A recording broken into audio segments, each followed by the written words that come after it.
자신이 근무하는 학교 안에서 어린 제자를 끔찍하게 살해하는 참변이 벌어졌습니다. 어제 하루 종일 이 뉴스가 온 언론을 도배하다시피 했는데요. 경찰이 가해 교사의 신상 공개를 검토하고 있죠. 네, 그렇습니다. 온라인에서는 이미 신상에 대해서 여러 가지 말들이 나오고 있고 그 피해자의 부친도 일정 부분 이야기를 했습니다. 그런데 어쨌든 경찰에서는 유족의 동의가 필요합니다. 유족의 동의를 받아서 신상공개심의위원회를 곧 소집을 합니다. 소집을 해서 신상공개가 결정이 되면은 곧바로 어떤 나이나 이름이나 이런 것을 다 이제 공개를 하게 될 텐데 이 신상 공개는 아시다시피 사안이 얼마나 중요한가 그리고 또 이 재범의 위험성 이런 것을 종합적으로 고려해서 위원회가 판단을 하거든요. 예. 그런데 지금은 이 가해자가 지금 수술을 받고 회복 중인 단계여서 자해를 했다고요? 예, 자해를 했습니다. 네. 그까지 자해를 했기 때문에 그것이 좀 변수가 되고 있습니다. 언제쯤 이 조사를 마쳐야지 이 신상공개 심의위원회를 열 수가 있기 때문에 그 변수가 있는데 어쨌든 신상공개를 해야 된다는 요구가 상당히 많고 지금 그 여교사에 대해서 가해자 여교사에 대해서 체포영장과 압수수색영장이 발부가 돼서 지금 진행 중입니다. 압수수색은 PC와 전화기 자동차에 대해서 압수수색은 진행 중이고 체포영장을 집행하는 것도 그 가해자의 회복 상태에 따라서 조금 지금 변동이 있는 그 상황으로 가고 있습니다. 네. 아무 죄도 없는 8살 딸이 아버지가 그랬다 그래요. 딸, 사랑하는 딸. 이제 영원한 방학이네. 얼마나 기가 막힌 얘기입니까? 그런데 자해를 하던 여교사는 어떻게든 또 살려야 되는 게 이게 또 현실이에요. 그래서 참 이 법과 현실에 기막힌 벽을 실감하는 하루였습니다. 대전과 세종 지역의 학부모들, 물론 전국적으로도 그렇죠. 그렇지만 사건 발생지가 이 충남 대전이다 보니 맘카페 등을 통해서 신상을 공개하고 좀 뭔가 이 대책을 세워라 목소리가 커지고 있죠. 그렇습니다. 학부모들 입장에서는 사실 남의 일 같지가 않겠죠. 학교에 어린 자녀를 보내는 학부모 입장에서는 당연히 신상 공개를 하고 명확하게 정부 대책을 세워서 재발을 방지할 수 있는 대책을 요구하는 목소리가 나오는 것은 너무 당연한 얘기고요. 아무래도 이번 사건을 보면 조금 전에 말씀 들으셨다시피 신상 공개를 할 때 몇 가지 기준이 있는데 이 범행이 잔혹하고 증거가 명확하고 그리고 또 재발이 일어날 수 있기 때문에 공공의 안전을 위해서 필요하다고 하면은 신상을 공개할 수가 있는데 경찰이 지금 신상 공개를 검토를 하고 있기 때문에 아마 신상 공개의 목소리는 갈수록 높아질 것이고 경찰이 적절한 판단을 내리지 않을까 이렇게 봅니다. 자막에도 일부 나옵니다만은 그 전국의 학부모들이 들끓고 있어요. 네. 그러니까 너무 경악스러운 사건인데 아직 뭐 초등학교 자녀는 아니시겠지만 어떻게 보셨어요, 기자로서? 그렇죠. 사실은 이번 일이 어린 자녀가 이제 학교에 초등학교 1학년생 아니겠습니까? 부모가 맞벌이인 경우나 이럴 경우에 학교에서 돌봄 교실을 운영을 하면서 방과 후까지 이렇게 돌봐주는 이런 프로그램에 참여한 학생인데 그러다가 참변을 당한 것이죠. 그렇게 맞벌이를 하면서 학교에 방과 후까지 맡기는 부모들이 전국에 뭐 엄청 많지 않겠습니까? 많겠죠. 그러니까 네. 이런 일이 또 언제 발생할지 모른다 이런 불안감에 쌓일 수밖에 없을 것이고 학부모로서는 분노와 함께 재발 방지를 위한 명확한 대책이 나와야 된다 이런 요구의 목소리가 나올 수밖에 없다고 봅니다. 네. 자, 이 딸이 사라진 것을 안 가족들, 할머니까지, 뭐 부모는 물론이고요. 애타게 여기저기 찾아다녔습니다. 그 아빠는 혹시 이런 일이 있을지 모를까 봐 그 딸의 휴대폰에 여러 그 어플리케이션도 깔아놓고 했는데 이 교사란 사람이 이걸 일일이 다 지웠다고 해요. 이거 정말 드라마에도 나오기 힘든 끔찍한 일입니다. 하마터면 할머니도 위험한 상황에 빠질 뻔했다고요? 예, 이제 추가 피해가 나올 뻔한 그런 상황이 있었습니다. 이 어린이가 돌봄 교실에서 보통 4시 20분까지 있어요. 4시 20분까지 있고 그다음에는 학원에 갑니다. 학원에 가는데 학원에서 아이가 오지 않았다. 도착해야 될 시간인데 그 이야기를 듣고 이 하늘입니다. 이름이 하늘이죠. 예, 하늘이 아빠가 조금 전에 말씀하신 여러 앱 중에서 아이 보호 앱이 있어요. 보호 앱을 켜면은 아이의 위치가 나오고 또 그 순간부터 아이 주변에서 이야기하는 내용이 다 들립니다. 그렇죠. 그 보호 앱이 있어요. 네. 그런데 그걸 켜니까 위치가 지금 그 학교로 돼 있습니다. 학교로 돼 있고 어떤 뭐 사람 내닫는 소리 이런 소리만 들리고 아예 목소리는 안 들리는 거예요. 얼마나 네, 불안하겠어요. 얼마나 불안합니까? 그래서 경찰에 신고를 했고 경찰은 학교 밖을 수색을 했습니다. 그리고 할머니와 이 아빠는 이 학교 안을 이제 찾아다녔는데 할머니가 지금 그 사건이 발생한 시청각실에 이제 그 돌봄 교실에서 한 10m 사이에 시청각실이 있어요. 네네. 시청각실에 이제 가본 거죠. 가봤는데 깜깜해서 이 휴대전화 라이터로 이렇게 불을 켜서 보니까 안에 창고가 있더라는 거예요. 아하. 창고가 있어 창고까지 들어갔습니다. 창고까지 들어가니까는 불을 켜서 보니까는 웬 여성이 그 가해자죠. 이 피를 묻어 있는 채로 거기 있는 거예요. 자기도 자해를 했으니까. 네, 자해를 했습니다. 그래서 물어봤습니다. 혹시 아이 못 봤느냐 하니까는 이 가해자가 못 봤어요. 여기는 없어요. 이렇게 이야기를 네, 했어요. 제정신이에요. 또 그거 보면. 네, 그렇죠. 그래서 이제 할머니가 그때 이제 침착하게 더 이제 들어갔으면 또 다른 피해가 발생했을 수도 있는데. 흉기 들고 있지 않습니까? 네, 흉기가 들고 있으니까 할머니가 침착하게 일단 뒤로 물러나니까 문을 잠궈버렸어요. 아. 그 가해자가 문을 잠궈버린 아찔하네요. 상태에서 아찔하죠. 그래서 이 할머니가 그때 이제 신고를 했습니다. 신고를 해서 경찰이 와서 이제 문을 부수고 들어가서 제압을 했죠. 제압을 한 그 상황이었기 때문에 상당히 좀 위험한 추가 피해가 나왔을 수도 있는 그런 상황도 발생을 했습니다. 무슨 범죄 드라마의 장면 같습니다. 그런데 이게 실제 상황이었고 참변이었습니다. 참혹하고 안타까운 일이지만 정확한 사인을 가리기 위한 시신 부검이 그 어린 몸에 실시돼야 한다고 하는데 서울 국과수로 올라왔죠? 네, 그렇습니다. 대전 서부경찰서가 어제 국과수에 부검을 의뢰를 했는데요. 부검 같은 경우에 이제 명확한 사인을 밝히기 위해서 실시를 하는 것이고 항상 부검을 실시하지는 않지만 이 학대가 의심된다거나 살인이라거나 또는 성범죄가 의심될 경우에는 대부분 부검을 실시하고 있기 때문에 수사기관의 의뢰에 의해서 국가수가 보통 실시를 하죠. 이번 일은 역시 어떤 경위에 의해서 하늘양이 숨을 졌는지 이런 명확한 사고 원인을 밝히기 위해서 부검을 의뢰할 수밖에 없었고 그 생명을 잃은 어린 자녀를 잃은 부모의 입장에서는 마음이 찢어질 수밖에 없지만 사고 원인을 밝히기 위해서 불가피한 일이 아닐까 이렇게 생각이 됩니다. 네. 자, 말씀을 송 본부장이 하셨지만 이름이 하늘입니다. 이 하늘이 아빠는 그렇게 많은 조치를 취했음에도 딸의 참변을 막지 못한 걸 스스로 자책하고 있다고 합니다. 참 이것도 기가 막힌 일이죠. 그래서 저도 봤습니다만 이제 모자이크 처리를 하고 기자들에게 호소를 했습니다. 아주 절절했죠? 예, 그렇습니다. 저도 그 기자회견을 지켜보면서 상당히 마음이 아팠는데 일단 뭐 하늘이가 하늘의 별이 됐다 이런 이야기를 하면서 본인이 그 짧은 순간에 이렇게 느꼈던 문제점 같은 것도 다 이야기를 했어요. 네. 그 학교에서 선생이 학생을 이렇게 살해를 하는데 그 어떤 부모가 안심하고 애들을 보낼 수가 있겠느냐. 그렇죠. 이 말부터 시작해서 외부인도 아니고 그리고 기간제 교사도 아니고 정교사다. 네. 정교사가 이런 일을 저질렀다. 그리고 그 하늘이가 4시 40분에 조금 전에 제가 말씀드린 것처럼 혼자 있게 된다는 것을 알고 있으니까 이건 계획적인 범행이다. 그렇죠. 네, 이런 이야기를 했습니다. 그리고 또 영상이 또 공개가 됐어요. 흉기를 이제 사는 그 영상도 공개가 됐기 때문에 계획적인 범인이라고 하는데 제가 가장 마음이 아팠던 것은 이런 이야기를 합니다. 평소에 이 하늘이 아빠가 이렇게 이야기를 했다고 합니다. 엄마, 아빠 그리고 학교 선생님은 너희를 지켜주는 슈퍼맨이다. 그 슈퍼맨 중에 하나가. 슈퍼맨이다. 그래서 다른 곳에서 이 슈퍼맨 말고 부모와 선생님 말고 다른 곳에서 이렇게 너를 뭐 부르면 조심해야 돼. 그러니까 일단 어떤 유괴를 하려고 한다든가 그러면 조심해야 된다. 항상 믿을 사람은 아빠, 엄마와 선생님이다. 이렇게 이야기를 했다는 거예요.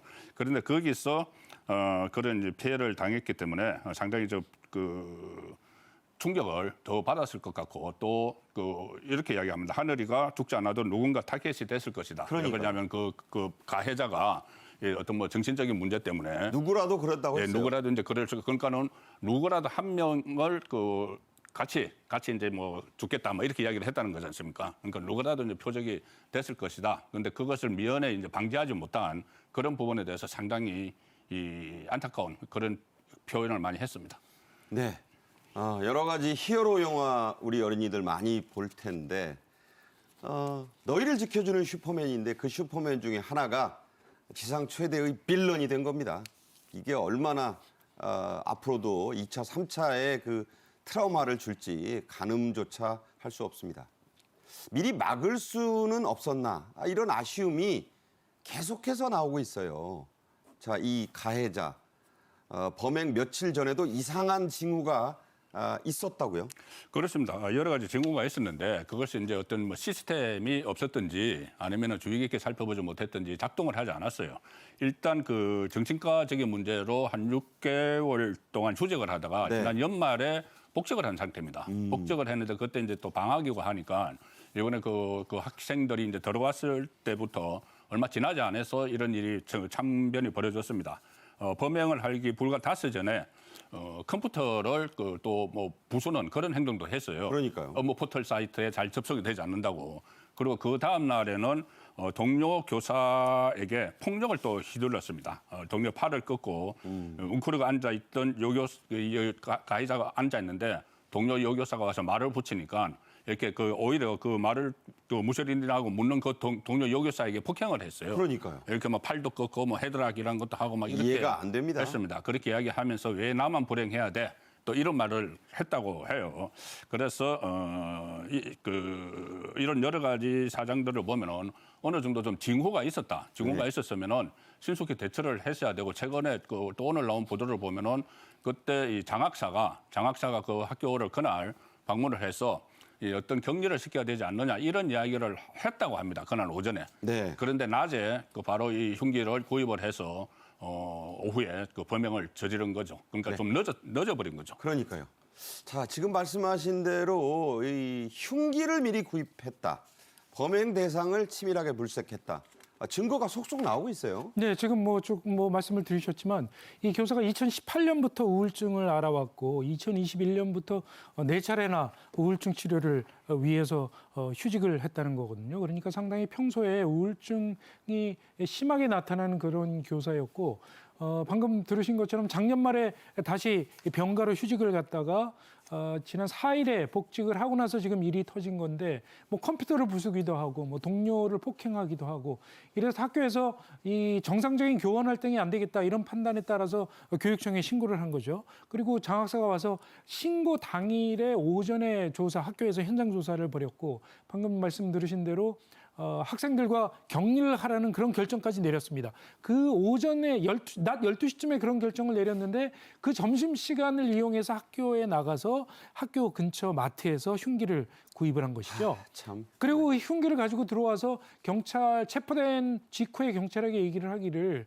어떤 학생이든 상관이 없었고 돌봄 교실을 끝나고 나오는 학생 한 명과 함께 같이 죽으려고 했다. 뭐 이렇게 얘기를 하고 있고요. 그러니까 미리 이 흉기를 마트에서 구매했다는 것은 계획 범죄라고 이렇게 얘기할 수밖에 없겠죠. 네. 자, 이 정신질환이 있는 교원들에 대한 점검 또 관리가 미흡했다는 비판은 피할 수 없는 그런 상황입니다. 그 밖에도 이 이른바 사각지대 많이 있다고요? 그러니까요. 이게 어떤 제도적인 체계는 돼 있는데 제가 보니까 체계는 마련돼 있는데 그걸 제대로 이행을 하고 실행을 하지 않는 게 문제인 것 같아요. 교원의 휴직 복직 관련 예규가 있고 교육부에 그리고 국가공무원 복무 규정에도 질병 휴직 중인 교원의 복직 여부 여기와 관련된 규정들이 있는데 이 본인이 제출한 병원 진단서 소견에 그냥 따르는 거예요. 네. 본인이 제출한 거. 그러니까 네네. 제3자가 누군가는 검증을 해야 되는데 네. 그런 거 없이 진단서에 그냥 직무 수행에 어려움이 없다 이런 담당 의사의 판단만 있으면은 원칙적으로 복직이 가능한 것이죠. 그래서 이 교사가 정신질환이 있으면 그것을 완치 판정을 받았을 때 복직을 시켜야 되는데 그렇죠. 그냥 그 순간에 정신질환이라는 게 쫙 연결되는 것도 아니고 가끔가다 심해질 때도 있고 좀 완화될 때도 있지 않습니까? 네네. 그런데 그것을 어떤 순간에 교사 활동을 하는데 별 무리가 없다고 의사가 판정을 해주면은 그거를 이제 복직이 된다는 것이죠. 그래서 조금 전에 말씀하신 대로 이 가해자도 정신질환으로 6개월 휴직에 들어갔다가 연말에 복직을 했는데 그 전에도 여러 차례 병가를 내는 걸 반복을 했으면은 좀 더 신중하게 이 복직 여부를 판단을 했어야 되는데 그런 체계는 돼 있는데 실제로 그것을 현장에서 제대로 세밀하게 적용을 하지 못한 그런 문제점도 발견이 됐습니다. 네. 자, 각 시도교육청은요, 질환교원심의위원회라는 걸 운영하고 있습니다. 그런데 이 참변이 벌어진 대전의 교육청, 4년째 이걸 열지 않았다고요? 그렇습니다. 그 시도교육청들이 다 이렇게 마련은 돼 있어요. 제가 말씀드렸다시피 시스템은 돼 있어요. 제도는 있다. 제도는 있어요. 그래서 질환교원심의위원회라는 게 있는데 이 어떤 뭐 정신적, 신체적 결함이 있는 교원이 교직 수행을 제대로 판단할 수 있는지 이것을 이제 판단을 하는 그런 그 기구가 있는 것이죠. 이 서울, 강주, 세종, 뭐 대전을 비롯해서 각 시도 교육청에 이게 마련이 돼 있는데 대중교육청은 2015년 9월부터 이 운영을 해왔어요. 질환 그 교원 심의위원회를 운영을 했는데 2021년 이후에 2025년인데 지금이 단 한 번도 개최를 하지 않았다. 말 그대로 유명무실이네요. 유명무실이죠. 그래서 대전교육청은 뭐라고 하냐면은 제도적 장치로 질환교원심의위원회와 뭐 질병휴직위원회가 있는데 이걸 너무 과도하게 하면은 인권 침해 소지가 있다. 아니 과도고 뭐고 4년간 한 번도 안 하면 과도가 없잖아요. 과도가 없죠. 그러니까 네. 과도한 게 아니고 아예 안 연 거죠. 인권 침해 소지가 있다는 것이 이제 어떤 그 교원에 대해서 교사에 대해서 정신질환 문제로 뭐 위원회를 열었다고 하면은 그 대상자에게 이제 인권이 침해가 된다는 이야기죠. 그러면 그것을 어느 기준을 정해가지고 이 기준을 정해서 하고 또 비공개로 하고 이런 여러 가지 방법이 있을 텐데 그 방법을 제대로 모색을 하지 않았다. 그런 점도 지금 이번에 발견이 됐습니다. 네. 과도가 아닙니다, 여러분. 4년간 한 번도 안 열은 걸 어떻게 과도하게 안 연다고 할 수 있겠습니까? 정신 좀 바짝 차려야 됩니다. 더욱이 이번 사건의 가해자 이 위원회의 심의 대상조차 안 된다. 이건 무슨 말이죠? 네, 그러니까 질환교원심의위원회라는 게 이제 정신적 또는 신체적 질환이 있는 사람들이 교원 활동을 할 수 없을 경우에 교육감이 직접 휴직이나 면직을 권고할 수 있는 이런 제도입니다. 네. 그런데 본인이 스스로 휴직을 하겠다고 신청을 하는 청원 휴직의 경우에는 이 질환교원심의위원회 대상이 안 된다는 것이죠. 네. 그래서 특히 이 정신질환 같은 경우에는 다른 사람들이 보는 눈도 있고 하기 때문에 본인들이 직접 휴직을 신청하는 경우가 많은데 이런 청원 휴직 같은 경우에는 아예 질환교원심의위원회 대상도 되지 않기 때문에 교육감이 직권으로 면직이나 휴직을 권고할 수 없게 된다는 얘기죠. 또 휴직을 갔다가 본인이 또 돌아올 때 조금 전에 말씀 들으신 것처럼 병원에서 진단서 한 장만 끊어주면 간단하게 복직을 할 수 있기 때문에 이런 점에 사각지대에 놓인 점에 대한 대책을 이번 기회에 정부가 명확하게 세워야 되지 않을까 하는 생각이 듭니다. 네, 이런 일이 있을 때마다 나오는 얘기가 있습니다. 바로 사후 약방문입니다. 소 잃고 외양간 고친다. 이주호 교육부 총리가 한마디 했네요. 들어보시죠. 학교는 다른 어느 곳보다 안전해야 할 공간이기에 결코 있어서는 안 될 일이 발생하였습니다. 소중한 자녀를 믿고 맡기셨는데 충격적인 일이 발생하여 형언할 수 없는 참담함을 느낍니다. 교육가족을 대표하여 전국의 모든 학부모님께 사죄드립니다. 네, 교육부가 12일에 긴급 회의를 갖는다고 합니다. 긴급 회의, 뭐 사람은 갔는데 이제 긴급이 또 붙습니다.